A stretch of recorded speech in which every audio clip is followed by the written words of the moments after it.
شہزاد اشرف نامی قادیانی نے تقریباً 10 سال قبل اپنا مذہب چھپاتے ہوئے اپنے آپ کو مسلم ظاہر کر کے مسلمان لڑکی حنا سعید سے دھوکے کے ساتھ شادی کی تھی۔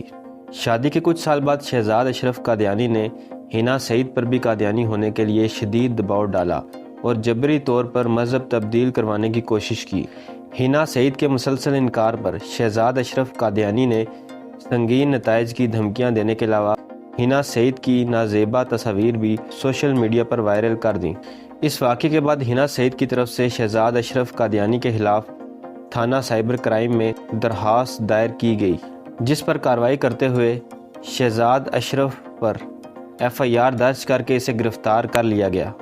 اس تمام معاملے پر حنا سعید نے میڈیا سے گفتگو کرتے ہوئے کہا کہ قادیانی جماعت کے سربراہ مرزا مسرور کی ہدایت پر قادیانیوں نے تبلیغ کا یہ نیا طریقہ اختیار کیا ہے، جس میں مسلمان لڑکیوں سے دھوکہ دے کر شادی کرنا اور بعد ازاں بلیک میل کر کے انہیں قادیانی بنانا شامل ہے۔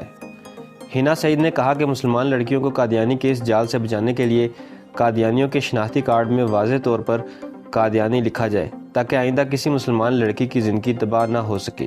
تو دوستو، یہ تھی میری آج کی ویڈیو پسند آئے تو چینل کو سبسکرائب کریں۔ ملتے ہیں اگلی ویڈیو میں۔ اللہ حافظ۔